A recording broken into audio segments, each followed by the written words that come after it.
Nuestro tema esta mañana se llama responsabilidad de tu conducta. Es un tema totalmente práctico, un tema que nos reta a vivir cada día. O sea, yo no soy mucho de cambio de fechas y cambio. Yo pienso que todos los días son el tiempo del Señor. No importa si es enero, febrero, marzo, pero muchas veces se toman puntos de partida cuando hay un cambio de año.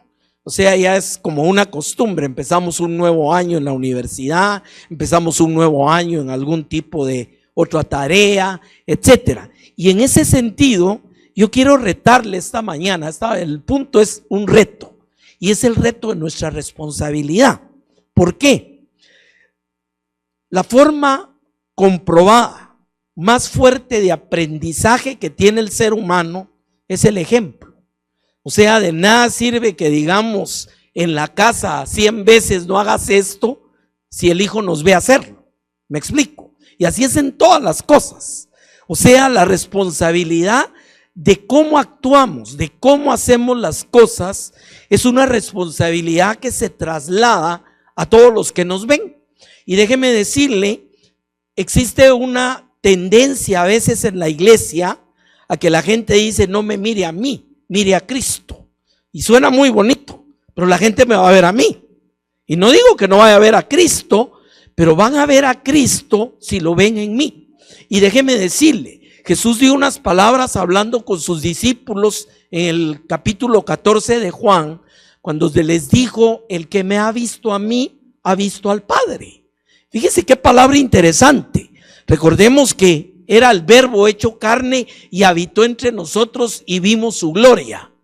Cada actuación, cada expresión, cada reacción de Jesús, cuando usted estudia los evangelios, estamos viendo al Padre.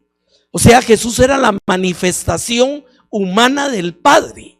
O sea, amaba, sanaba, libertaba, abría, hacía, todo aquello era el que me ha visto a mí, ha visto al Padre. Y Jesús dijo: así como el Padre me envió a mí, ahora yo os envío a vosotros. Y entonces viene la responsabilidad nuestra, que podemos nosotros atrevernos a decir: imítenme. Ese es el reto. Y voy a terminar con una palabra que nos da Pablo precisamente en relación a ello. Pero nuestra conducta también es el resultado de toda una forma de vida. ¿Por qué digo esto? No se trata de hacer algo porque me están viendo o algo porque estoy en el contexto donde se hace esto, pero que en otro lado que ni me miren. No, se trata de hacer un hábito en nuestra conducta de la forma como la palabra nos lo manda. Ese es el punto. Y recuérdese que un hábito se forma día a día y va haciéndose una costumbre. Por ejemplo, todavía sé que hay muchos cristianos, no hablo de Casa Josué en general, que no leen su Biblia diariamente. Ese es un hábito. Y sé de muchos que todavía no oran lo suficiente diariamente. Y se vuelve un mal hábito también. Nunca tenemos tiempo. Es que mire, en vacaciones voy a aprovechar. No es cierto. Mire, ahorita yo estaba viendo en el boletín, y esto es interesante. Aquí tiene usted, por ejemplo, un programa de lectura bíblica de todo el año. Yo le voy a preguntar, y por favor ni me conteste, porque muchos podrían quedar como mentirosos. Dígame quiénes pueden decir: sí, mañana termino el programa de este año. Y como le digo, no me conteste. Pero eso le muestra que muchas veces no tenemos esa conducta, no tenemos ese hábito. Y la gente lógicamente nos ve. Y entonces llama la atención, porque a veces incluso llegamos al punto de abrir nuestra Biblia el día que venimos a la iglesia y está en el último mensaje que oímos hace 2, 3 días o que vimos la semana pasada. Ahí viene la pregunta. Y así se van haciendo hábitos. Y todo eso se va reflejando en conducta. Y hay muchas personas, tristemente, que tampoco es excusa, pero dice: mire, es que para ser cristiano como fulano, mejor me quedo así. Imagínese, en un trabajo, en un grupo en la universidad, en la escuela, que la gente diga: no, para ser así, mejor estoy bien como estoy. Eso está hablando de la conducta. No es lo que hablamos, sino es lo que vivimos. Es la forma como reaccionamos, la forma como tomamos decisiones, la forma como la gente ve nuestra conducta. Ahí vamos peleando y de repente viene el hermanito y Dios, hermano, que le vaya bien. ¿Es cierto o no es cierto? Le digo, somos humanos. Yo no voy a decir que no, ni le voy a decir, no, mire, eso ya pasó, ahora ya tenemos alitas. No es cierto. Somos personas en proceso, pero en el punto de ese proceso, cada año debemos ser mejores, hermano. Cada año. Y yo le reto esta mañana a preguntarse, ¿leí este año más la Biblia que el año pasado? Compartí con más personas el evangelio, invité más gente a los retiros, ayudé en la iglesia, le fui a hablar al que sabía que no conoce al Señor. ¿Qué tanto hicimos de eso este año, hermano? Porque recuérdense que cuando el Señor dijo id y predicar el evangelio, no lo dijo a los pastores, a los evangelistas. Toda persona tiene esa responsabilidad dentro de su propio comportamiento y conducta. Hicimos este año lo correcto. Y mire, voy a tocar una cosa fea si usted quiere. Al César lo que es del César. Pagamos nuestros impuestos en tiempo. Y todo es conducta. ¿Me entiende? Todo es conducta y lo que la gente está viendo es conducta. Lo que la gente está observando, y claro, no somos monedita de oro. Siempre va a haber alguien que diga, no, eso no es cierto, o algo así. Pero nosotros vivimos, antes que nada, recuérdense, delante de Dios. Y claro, a Dios no lo podemos engañar, pero es una forma de evangelizar nuestra propia vida. Y de eso vamos a hablar un poquito esta mañana. El bebé aprende imitando a papá. Ese es el ejemplo más cercano, el ejemplo más directo. Y estamos en un mundo que está acostumbrado a seguir modelos e imitar conductas. Y mire, es triste, pero usted ve hoy en día muchos jóvenes, el modelo que están siguiendo no es el mejor. Y por eso aparecen que con aretes, que con tatuajes, que pintados, etcétera. ¿Por qué? Porque hay una imitación. Hay una imitación de las conductas que están viendo y lamentablemente a veces los valores tergiversados de una sociedad que no conoce a Dios les enseña que ese es el modelo a seguir.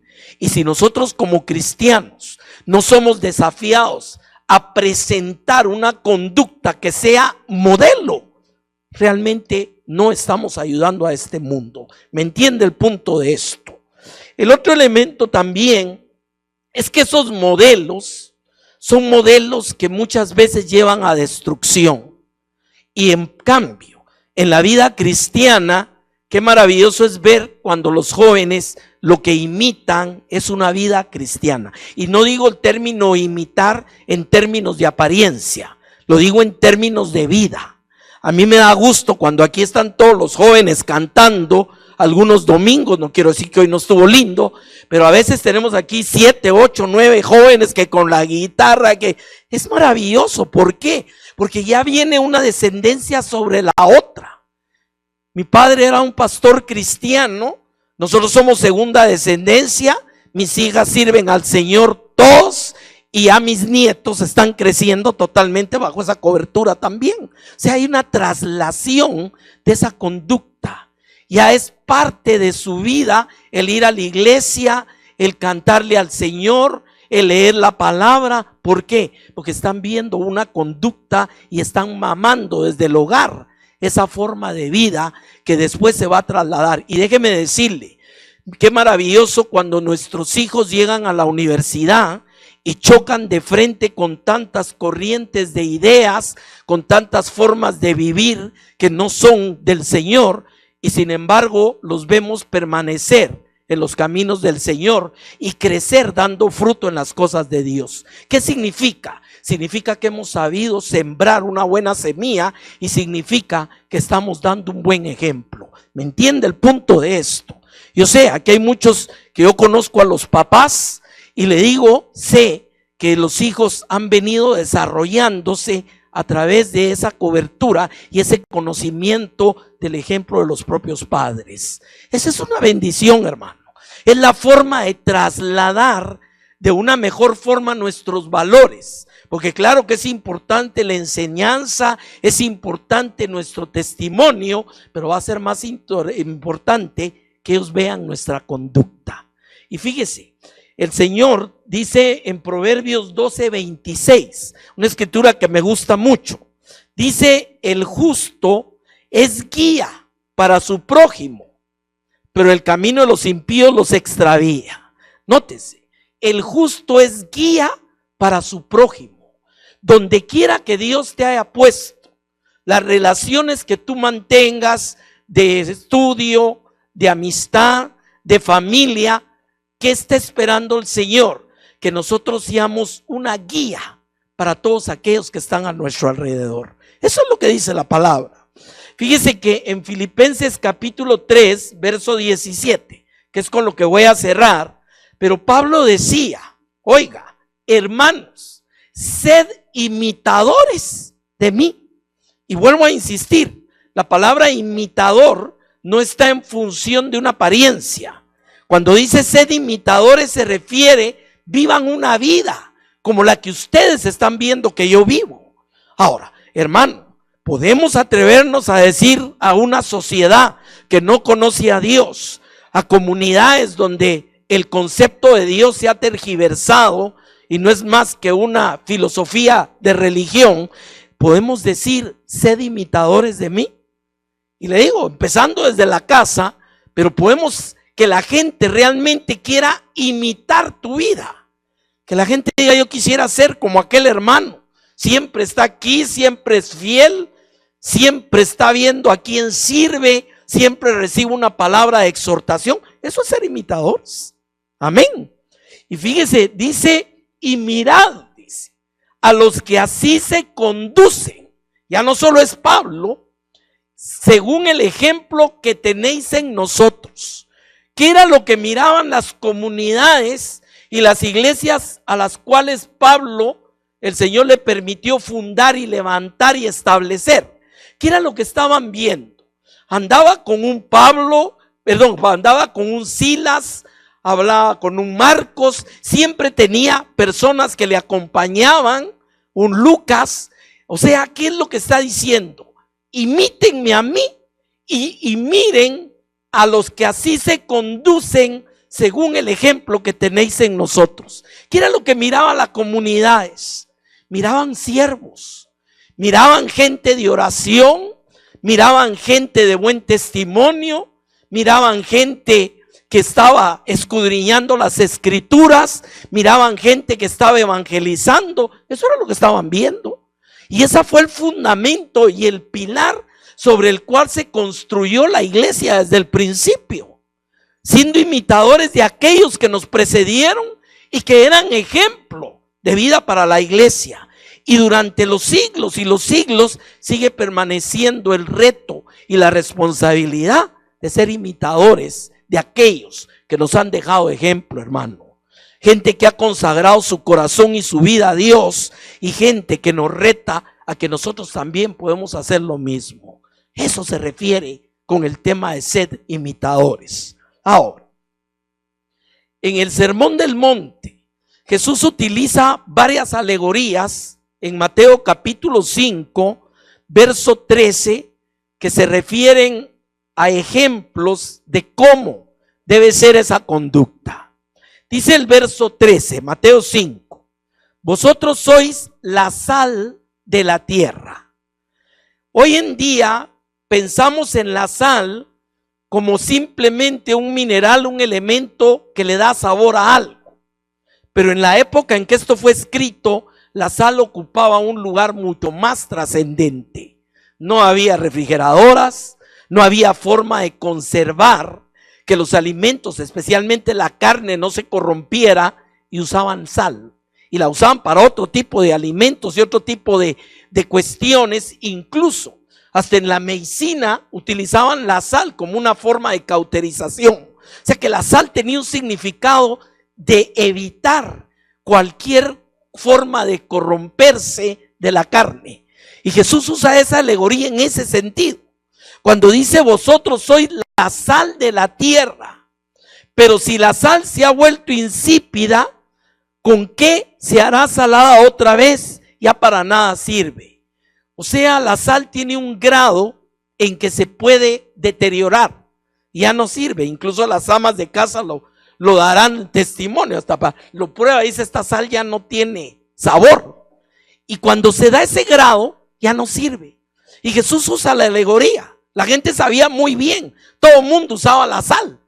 Entonces toda la gente entiende claramente que si me están diciendo que yo soy la sal, es que yo soy un elemento que evita pudrición, que evita corromper. Y esa es una función de la iglesia, hermano. Y luego es lógico que si yo pierdo mi función de sal, ya no sirvo para nada. Ese es el ejemplo en el cual se está dando. Por eso le digo una cosa tan sencilla. Y dice que si ya no sirve, la echan afuera y es pisoteada por los hombres. O sea, lo que está diciendo es, esta sal ya no sirve. Y hermano, qué terrible llegar a ser cristianos sin nada de sal ya. Que ya no haga ninguna diferencia. Eso es a lo que se refiere. La segunda alegoría que utiliza, que también tiene un significado tremendo, es cuando dice, vosotros sois la luz del mundo. ¿Por qué? Nosotros hemos nacido ya en generaciones, porque esto no es de hace mucho tiempo, hermano. Esto tiene 200 años. Pero hemos nacido en una generación donde rara vez usted ve oscuridad. ¿Es cierto o no es cierto? A mí me gusta cuando estoy en Estados Unidos, donde mis hijas, porque viven en el campo, y ahí sí se ven las estrellas. Aquí sale usted en la noche y ya no hay estrellas. Toda la luminosidad de la misma ciudad ya no permite oscuridad. Y le digo, donde vamos hay linterna, hay luz, hay todo. Entonces la luz para nosotros ya no es algo tan trascendente como lo era en la época que está hablando Jesús. Porque cuando caminaban no había una linterna. Hoy en día hay linternas de aquí, de allá, de todos lados. En ese tiempo llevaban una pequeña luz que era producida por algún tipo de fuego o algo, y la llevaban colgando para que les fuera alumbrando por donde iba y no irse en el camino por otro lado. Hoy había un significado, y cuando Jesús dice vosotros sois la luz del mundo, está hablando que nuestra vida es la que comunica a alguien que es la luz, y ese es Dios. O sea, somos reflejo de Dios. Mire lo que sigue diciendo. Una ciudad situada sobre un monte no se puede ocultar, ni se enciende una lámpara y se pone debajo de un almud. Recuérdense que era un como guacalito. O sea, nadie iba a poner una luz y la iba a tapar, porque entonces no iba a servir para nada. Y se pone debajo de un almud, sino sobre el candelero, y alumbra a todos los que están en la casa. ¿Qué es esta alegoría? O sea, era del caso que las casas tenían un cuarto nada más, muchas veces, o un cuarto principal, y ponían lo más alto posible la forma de lámpara que tuvieran, fuera aceite, lo que fuera, y lo que hacía era la que alumbraba, y aún así era una penumbra de todos los que estaban en ese cuarto. Pero ese era el objetivo de esa luz. ¿Qué es lo que está llevando Jesús con esto? Cuando dice que nosotros somos la luz del mundo, nuestra vida es puesta de una manera tal que la gente te está viendo y debe trasladar luz, debe trasladar sal. Eso es lo que nuestra vida debe irradiar. Ese es el ejemplo de nuestra conducta que traslada un testimonio de Dios a los que no lo conocen. ¿Me entiende? Mire, ¿cuántas veces alguien no se ha acercado y le ha dicho, ay, ahí le encargo sus oraciones, yo sé que a usted Dios lo oye? ¿A qué se refiere con expresiones como eso, hermano? Porque han visto tu vida. ¿Es cierto o no es cierto? La gente sabe. Mire, si cuando uno tiene problemas, sabe quién es aquel que puede orar por mí, aquel, no porque esté poniendo que aquel lo oye y al otro no. Pero lo que pasa es que usted sabe que hay gente que por su testimonio y por su vida están metidos de cabeza con Dios. ¿Cuántos sabemos eso, hermano? Y es ahí donde viene la expresión, mire, le encargo sus oraciones. Mire, yo tengo, por lo menos hay 3 personas, 3 pastores con los que yo tengo mucha comunión. Uno de ellos es Ángel, precisamente. Y le digo, son personas con las que yo puedo descargar mi corazón y puedo hablar, y sé que va a haber una oración delante de Dios en nuestras vidas. ¿Me entiende el punto de esto? Y eso es cuando tenemos un verdadero ejemplo de conducta, de sal y de luz en las personas. Ese es el punto de esto.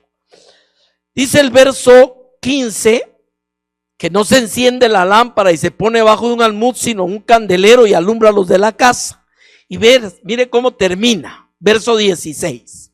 Así brille vuestra luz delante de los hombres. Oiga esto, así brille vuestra luz delante de los hombres.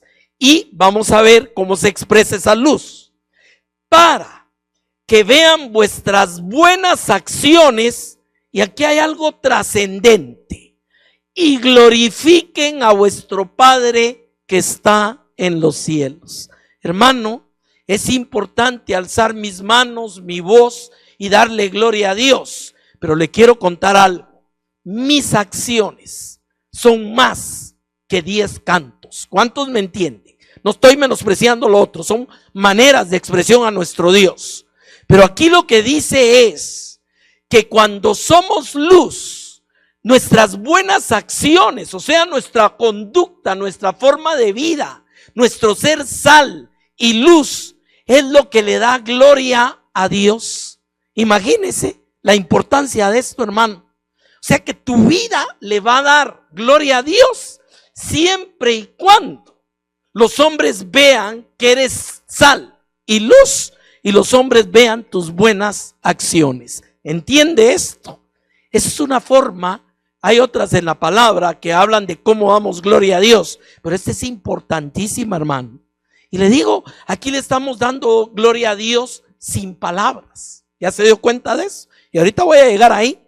O sea, cómo las acciones, la conducta se convierte en algo más importante aún que lo que decimos.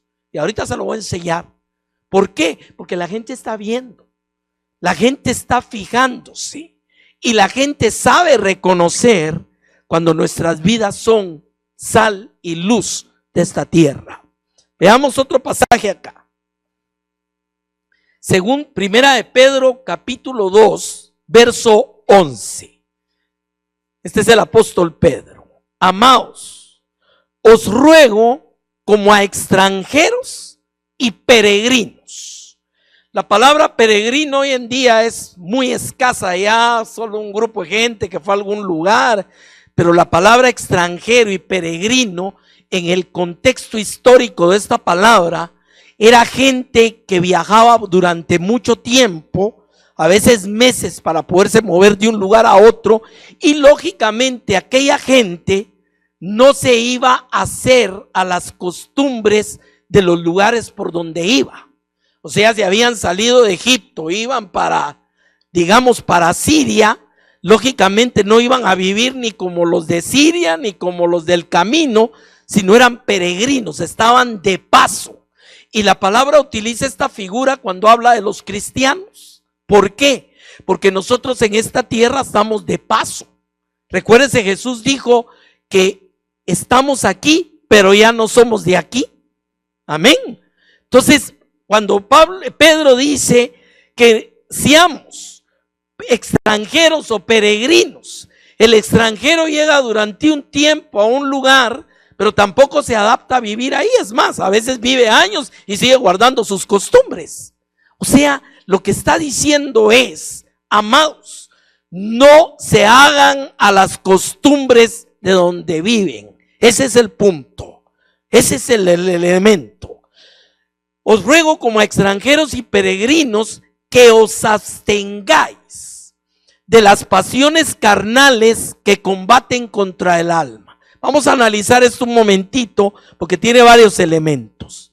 Primero, oren que Dios quite las pasiones carnales. o absténganse de las pasiones carnales. ¿Habrá diferencia en esto, hermano? No. ¿Será que yo le voy a pedir a Dios, Señor, cauterízame mi humanidad? No, eso lo hacen doctrinas como el budismo, con el ascetismo, una negación y destrucción del yo. El cristianismo no es eso. Lo que Pedro y todos los demás dicen es una abstención. La abstención es una decisión que yo tomo a no satisfacer, como decía Pablo, los deseos de la carne. ¿Entiende la forma? Y aquí lo maneja de esta manera: os abstengáis de pasiones carnales. Todo el mundo ve esta expresión y piensa en sexo. No, está hablando de envidia, está hablando de maledicencia, está hablando de toda una gama de lo que Pablo le llamó las obras de la carne. Esas son las pasiones carnales, todo eso. Y lo que el apóstol está diciendo es: absténganse. O sea, el que tiene que luchar, el que tiene que sujetar, el que tiene que pelear contra esto somos nosotros. Y le tengo noticias: hasta el día que venga el Señor por nosotros, vamos a poder librarnos totalmente de ello. Es correcto. Ahora, sigamos leyendo.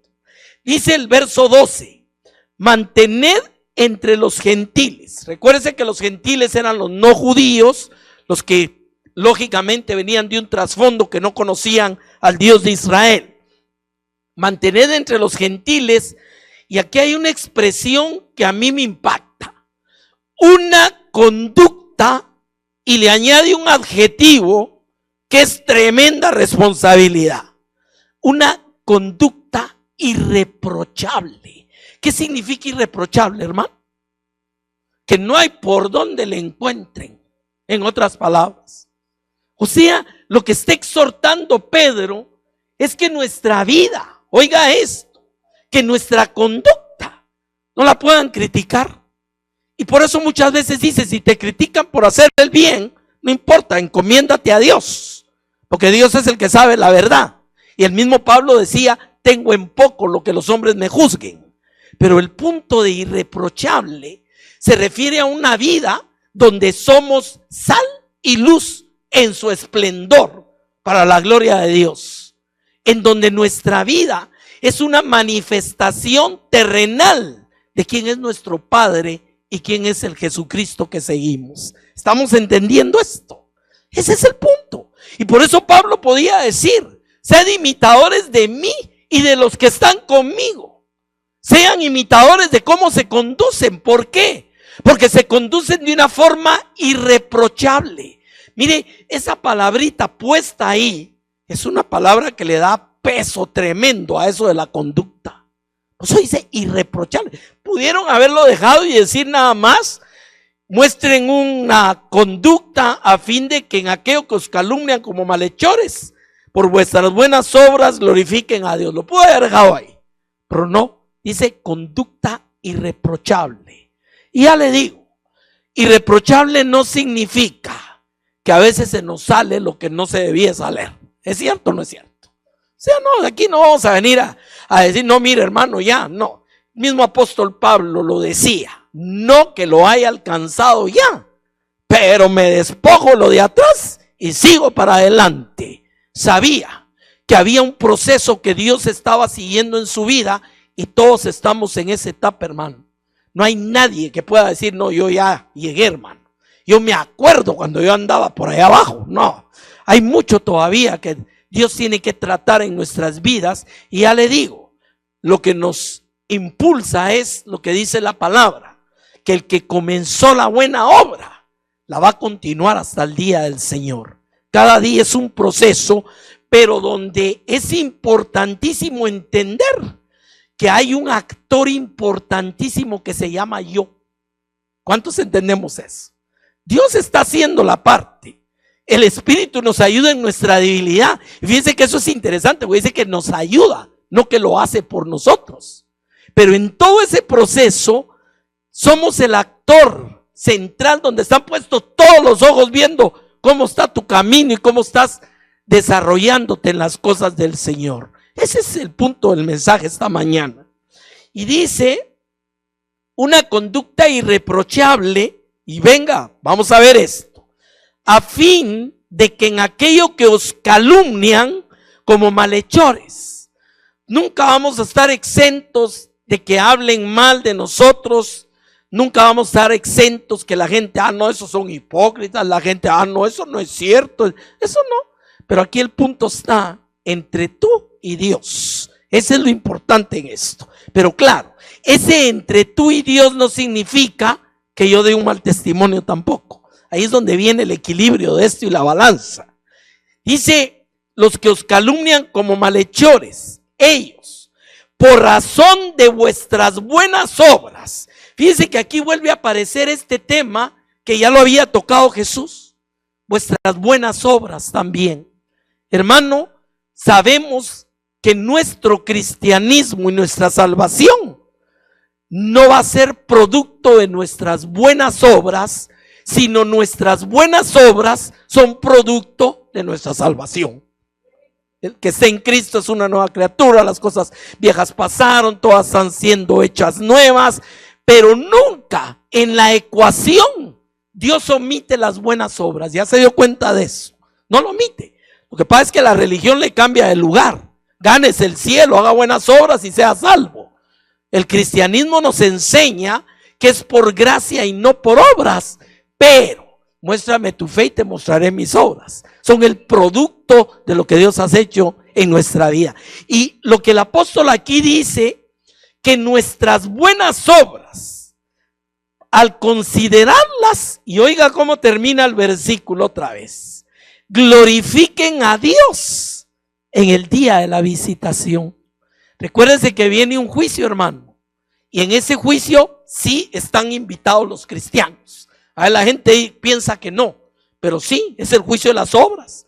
Por eso dice que el que sembró madera y hojarasca y todo va a tener pérdida, mientras que otros que sembraron oro, plata, está hablando de la calidad de buenas obras que hubo en tu vida. Y claro, eso no va a definir salvación, porque esa está definida por gracia, por misericordia, pero sí va a definir galardón. ¿Se acuerda que ese es otro elemento que entra en la doctrina cristiana? Entonces, esas buenas obras glorifican a Dios. Lo importante es que la gente le dé gloria a Dios en tu vida, con tu vida. Fíjense que son instrumentos. Cada uno de nosotros somos instrumentos a través de una conducta irreprochable de darle gloria a Dios delante de los que no le conocen. Amén. Y fíjese que el mismo apóstol Pedro trae esto a la vida del matrimonio y pone un ejemplo bien tremendo. Pero antes solo termino con según 1 Pedro 2:15 siempre. Porque esta es la voluntad de Dios. Oiga, a veces la gente pregunta, mire, ¿cuál será la voluntad de Dios? Hay muchas partes en la escritura donde claramente dice, esta es la voluntad de Dios. Y esta es una de ellas. Porque esta es la voluntad de Dios, que haciendo bien. Fíjense que esa maduración del concepto hacer bien viene como parte del crecimiento cristiano. Es donde dice el apóstol que nuestro corazón está entrenado a discernir el bien y el mal. Entre más usted crece en las cosas de Dios, más tu corazón es una brújula que te indica si las cosas están bien o mal, y tu conciencia trabaja más directa con el Espíritu Santo en redarguirte. ¿Es cierto o no es cierto? Entonces, oiga lo que dice acá. Dice claramente que haciendo bien, hagáis enmudecer la ignorancia de los hombres insensatos. Y aquí me detengo en esto. Nosotros no vamos a cambiar a muchas personas, hermano. Sí, somos sal y luz en función de un cambio de Dios en esta tierra. Somos agentes de cambio. Acabo de estar dando un estudio ahorita, por qué el cristiano es heredero de las promesas a Abraham, y una de las promesas es, en ti serán benditas todas las familias de la tierra. O sea, no importa dónde vives, dónde trabajas, dónde estudias, dónde estés. Todas las familias en tu entorno están expuestas a ser bendecidas porque tú eres un agente de bendición. ¿A cuántos se gozan de eso, hermano? Maravilloso saber que donde Dios lo sienta a usted ahí, aunque sea en un bus un rato con alguien o en un avión, usted es un agente de bendición. ¿Por qué? Porque usted es sal y luz de la tierra. Porque los hombres van a ver tu vida y le van a dar gloria a Dios. Fíjese qué tremendo eso. Y hoy en día, no sé, como que ya el cristiano, perdóneme la expresión, pero que muchos cristianos están saliendo del closet. No en el sentido que lo usan, sino que muchos ya están reconociendo que son cristianos. Y a veces es gente que usted la conocía hace años y nunca le había dicho nada, por pena, por vergüenza, porque no lo criticaran. Hoy ya la gente está confesando con más simpleza su cristianismo. ¿Es correcto o no es correcto? Y le digo, qué bueno que cada día haya más luz y haya más sal sobre esta tierra, pero también es más responsabilidad de esa conducta irreprochable. A veces incluso le dicen a alguien, bien decía yo que usted tenía algo. ¿Y qué tenía? Tenía algo que se llama Cristo. Nada más. Imagínese. Pero qué maravilloso cuando se reconoce ese tema. Esta es la voluntad de Dios, que haciendo bien, hagáis enmudecer la ignorancia de los hombres insensatos. Y Primera de Pedro, capítulo 3, verso 1 y 2, hablan de la mujer que tiene esposo inconverso. Y claro, aquí lo usó de una manera machista, pero le damos vuelta.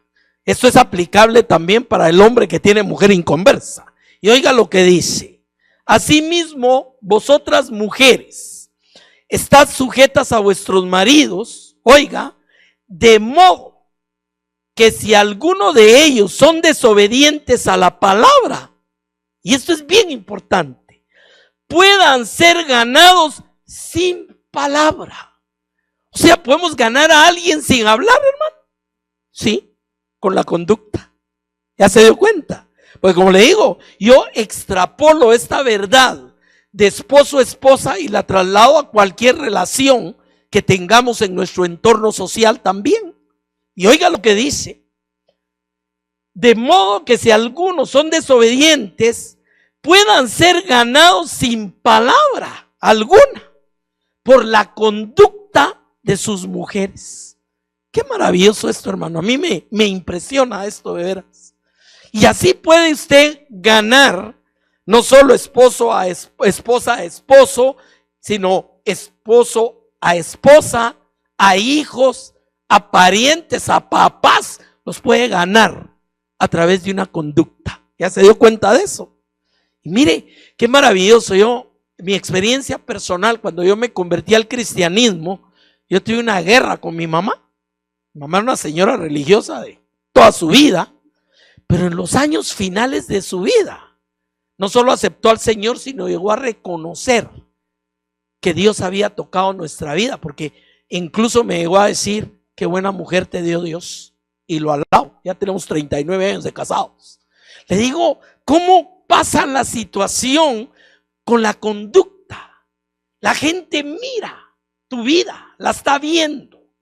Y te voy a decir, si somos cristianos, tenga la seguridad que no lo van a ver nada más, se van a poner la lupa.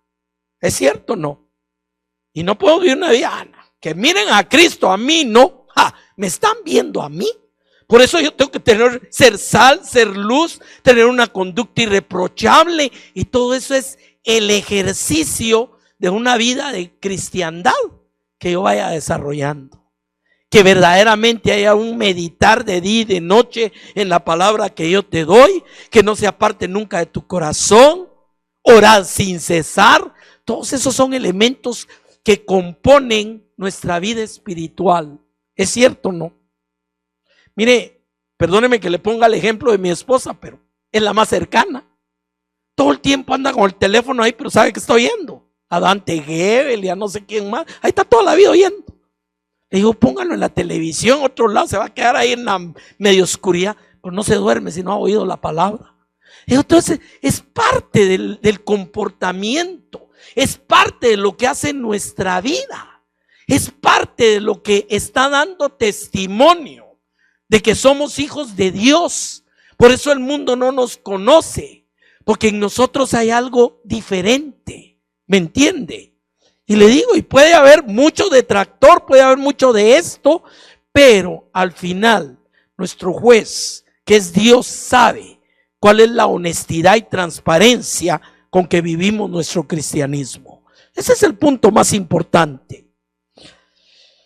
Dice que pueden ser ganados sin palabra alguna por la conducta de sus mujeres. ¿Se da cuenta de eso? Y por eso le digo, yo extrapolo esta verdad y la aplico a toda relación. Cualquiera, tu vecino, tu suegra, cualquiera puede ser ganado sin palabras por tu conducta. Y mire qué bonito que tal vez la suegra no lo quería, o tal vez la nuera la que yo quería, pero después llegan a reconocer y llegan a decir, verdaderamente hay algo diferente y yo quiero eso. Nunca voy a olvidar, entre las cosas que Dios me ha permitido vivir, yo tengo un vecino que era acólito en una iglesia, un hombre religioso, de tradición y de todo. Y un día tocó a la puerta de mi casa con sus tragos y llegó llorando, y yo, pucha, ¿qué le pasaría? ¿Será los tragos? Y el hombre se pone en la sala y me dice, yo quiero conocer al Cristo que vos tenés. Hasta el día de hoy sirve en una iglesia. ¿Me entiende? Es la conducta, es lo que la gente ve de la obra de Dios en tu vida. Y eso es parte, claro, Dios está haciendo una parte de lo que está construyendo en mi vida, pero es parte de que yo me abstenga, es parte de que yo me esfuerce, es parte de que yo crea una conducta y crea hábitos de vida que me ayuden a crecer espiritualmente. Ese es el punto, y esa es la parte de nuestra responsabilidad. Dice el verso 2 que sean ganados sin palabra por la conducta de sus mujeres. Y dice el verso 2, al observar vuestra conducta casta y respetuosa. Y aquí sí le voy a decir algo, amada. Si usted es malcriada con el esposo, ya estuvo que no se lo ganó, ya estuvo que lo endureció. Aunque no lo digo yo, lo dice la palabra. Y claro, también tiene su contraparte, que las debemos amar como abajo son frágil, como coherederas, etcétera. Esa es la otra contraparte. No me aprovecho de la parte que se refiere a la mujer, pero eso es un ejemplo claro de lo que la conducta puede hacer a través de nuestras vidas para ganar a aquellos que no conocen a Dios. Gente que tal vez no te va a querer escuchar, o que tiene una tremenda pared de religión que no lo deja, y de prejuicios, pero que tarde o temprano va a ser impactado por tu vida. Ese es el punto de esto. Le va a llamar la atención, ahí hay algo diferente. No es la religión fría y seca que yo practico aquí, como que hay otra cosa. Tiene que haber algo ahí. El caso este que le contaba, vino la esposa después, vinieron los hijos son ministros, mire, ya se regó por todos lados. Yo siempre he dicho que el cristianismo es como la gripe. Empieza uno en la casa y al rato todos están enfermos, solo que en este caso todos están llenos del Señor. Termino con este versículo nuevamente. Primera de Corintios 11:1. Sed imitadores de mí, así como, oiga esto, así como yo de Cristo. ¿A quién imitaba Pablo? Imitaba a Cristo. Entonces Pablo se podía atrever a decir, sean imitadores de mí, porque al que yo estoy imitando es nada menos que a Jesús. O sea que entonces mi vida es luz y sal de la tierra. Y mi conducta, si va trazada por ser imitador de mi Señor, se convierte en una conducta irreprochable. Vamos a ver cómo todo se construye en la importancia de una conducta y en la importancia de un testimonio de vida. Hermano, yo termino con esto. Podemos hacer un compromiso con Dios este año que empieza mañana, mañana a las 12. Un compromiso de ser imitadores del Señor durante este año y comprometernos a que la gente pueda ver a Cristo en nosotros. Amén. Es un reto bien alto. Algunos dicen, este año sí termino la U. Otros dicen, este año sí bajo 10 libras. Y otros, este año sí corro la maratón. Hay muchas cosas, pero yo le pongo otro reto, otra meta: ser imitadores de aquel que nos trasladó del reino de las tinieblas al reino de su Hijo amado. Ser imitadores de aquel que anuló el acta de los decretos que nos era contraria y la clavó en la cruz del Calvario. Ser imitadores de aquel que se entregó por amor a nosotros mismos en esa cruz para salvarnos. Ser imitadores de aquellos que dejaron su vida, su corazón, y que muchas veces tuvieron que padecer muchas cosas para llevar adelante lo que es el mensaje del Evangelio. Hermano, estamos viviendo en una era y en una época de muchas cosas terribles. Todo lo que es la georreferencia política y lo que está pasando en este mundo, hay muchas cosas sin precedentes que la gente ni cuenta se ha dado. Eso es lo más triste. Mucha gente vive en ignorancia de lo que está pasando. Pero le voy a decir, lo que está pasando es muy simple. En los postreros tiempos la maldad crecerá y el amor de muchos se enfriará. Y en esa época nos demanda ser una iglesia que seamos verdaderamente luz y sal de esta tierra. Amén. Vamos a orar esta mañana, mi amado. Amado Padre, gracias por tu llamado, gracias por tu misericordia, gracias por tu bondad, gracias por el más alto privilegio que ningún ser humano podría tener de ser llamados hijos tuyos. Pero también, Padre, reconocemos esta mañana de la tremenda responsabilidad de vivir vidas que sean luz y sal de esta tierra, de vivir vidas que muestren una conducta irreprochable y que nuestra forma de vida, aún sin palabras, gane a aquellos por medio de nuestras acciones. Asimismo, Padre, ayúdanos este año que empieza a crecer en buenas acciones, de manera que demos gloria a ti a través de nuestra conducta y nuestra vida.